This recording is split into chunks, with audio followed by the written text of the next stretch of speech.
Hi there. All right, so in this video, we're gonna continue with solving for x and y. So let's take a look at the next example. As usual, pause the video if you want and try to solve the problem by yourself, and then you can unpause and watch the solution. So let's say you have 2x plus 3y is equal to 9, and x plus 5y is equal to 10. So that is equation 1, and that is number 2. All right, so excuse me. So I'm going to, initially when I look at this, I'm going to choose to eliminate x because that's a lot easier. So if I multiply the second equation with 2, and that gives me, that makes the second equation be 2x plus 5y, 2x plus 10y is equal to 20, okay? And then I'm just going to go ahead and write the first equation down here.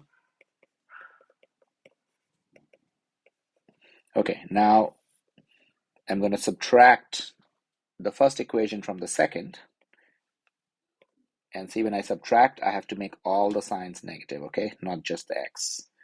Okay, so when I do that, I get rid of the x. I'm left behind with 7y, and then I have 20 minus 9 gives me 11. Okay, dividing by 7, I get y is equal to 11 over 7. All right, so that is what y is equal to. So now I can solve for x. So there are a couple of ways I can solve for x. I can go ahead and take this y and I can reinsert into either this one or this one to solve for x. And that's the way I would go about it. And there's a different way, but I'm just going to show you one way, which is the way I just mentioned. So I'm going to put y into the first equation, okay? So the first equation becomes 2x plus 3 times 11 over 7 is equal to 9. All right, so that simplifies to 2x plus 33 over 7 is equal to 9. Now I have to get rid of the 7, so I multiply everything with 7. So 7 2s are 14x plus 33 is equal to 7 9s are 63. I'm going to go ahead and subtract 33 from both sides. So I get 14x is equal to 30. Okay, and then divide both sides by 14 to solve for x. So x is equal to 30 divided by 14, which I can simplify to 15 over 7. Of course, you can change this to a mixed number if you want, or you could leave that as is. So therefore, the solution to this set of equations is x is equal to 15 over 7, and y is equal to 11 over 7. Hopefully that made sense. All right, so now there's a word problem that I kind of wrote down out here, but it seems like I'm running out of space. So what I'm going to do is I'm just going to move the word problem down to the next page, okay? Give it a few seconds and I should reach the next page. There it is, okay. Go ahead and align that. All right, so let's go back. Oops, sorry, let's go back up here. And let's show you how to, let's do another example before we dive into that word problem. Okay, so let's say you have 5x minus 3y is equal to 11. And then you have 2y is equal to x minus 4. All right. So again, pause the video, try to do it yourself, and then you can unpause it to watch the solution. Okay. So to solve this one, I'm going to go ahead and pull the x over to this side and leave the 4 on that side, okay? So that way the equations look very similar. Okay, so when I do that, I can subtract x from both sides. So then this becomes a negative x plus 2y is equal to negative 4, okay? So let's go ahead and number that. So that is my equation 2, right? Just rearranged it. And then equation 1 is 5x minus 3y is equal to 11. All right. So now I'm going to try to cancel out one of the variables. So I can either cancel out the x or the y's. I'm going to go ahead and just do the x. So which means I multiply the first equation with 5.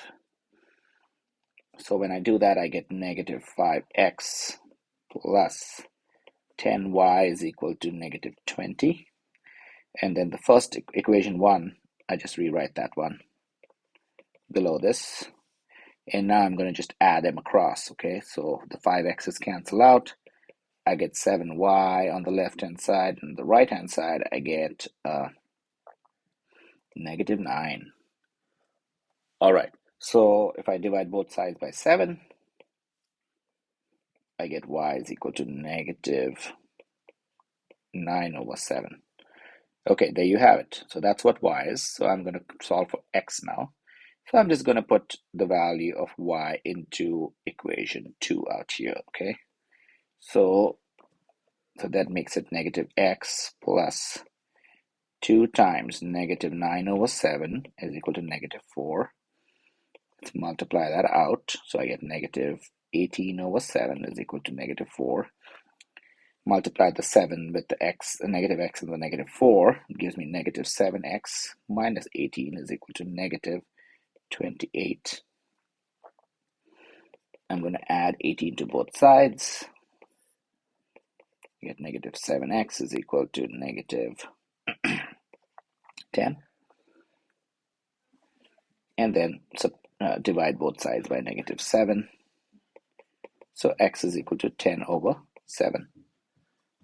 And there you have it. Okay, so the solution to both of this is x is equal to 10 over 7 and y is equal to negative 9 over 7. All right, so the last problem we're going to do in this video is a word problem. So here it is. Go ahead and pause the video, read the problem first, and then see if you can solve it by yourself, and then you can unpause and watch the solution. All right, so out here, what's given to us is the perimeter of a rectangle is 90 meters. Its length is 1.5 times its width. Find the length and the width of the rectangle. Okay, so there are a couple of things to understand out here. Number one is, what does perimeter mean? So let's call perimeter P. So perimeter, let's call that P. That is defined as the sum of all sides of a figure. Okay, so what figure have we been given out here? Well, a rectangle. So we need to understand that a rectangle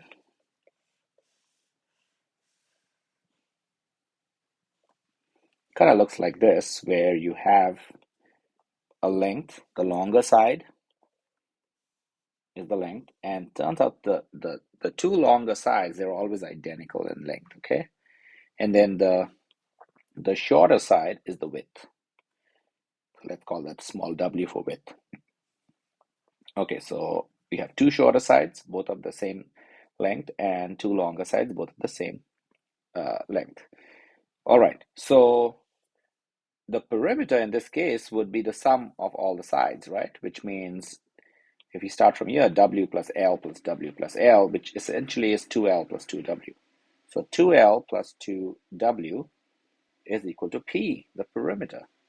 And the question is telling you that p is equal to 90 meters, right? So I can just go ahead and replace the p with 90, and that makes our first equation. And then the second equation is, it's saying that its length is 1.5 times its width.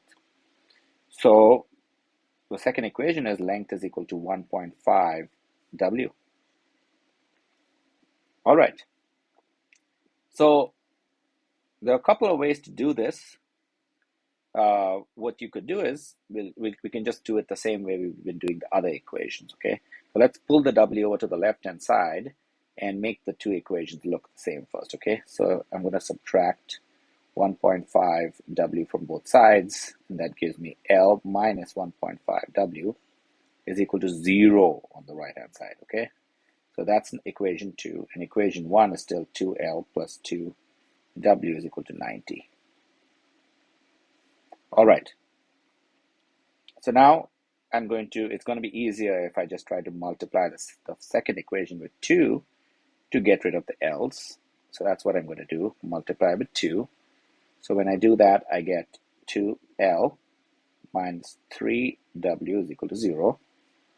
That's the second equation. And then the first equation is 2L plus 2W is equal to 90. All right. Now I'm going to subtract the second equation from the first equation, from the second. Get rid of the L, so that's negative 5W is equal to negative 90. And then I divide both sides by negative 5. So I get W is equal to 18. Okay, so there you go. The width of the rectangle is 18. In this case, 18 meters, right? So what's the length? So the question tells you that the length is 1.5 or 1.5 times the width, right? So therefore the length is equal to 18 plus 1/2 times 18, right? That's 18 plus 9, which is 27 meters. And that's really what the question wants you to find out, the length and the width. So there's the width and there's the length. All right, hopefully that made sense. Thank you for watching.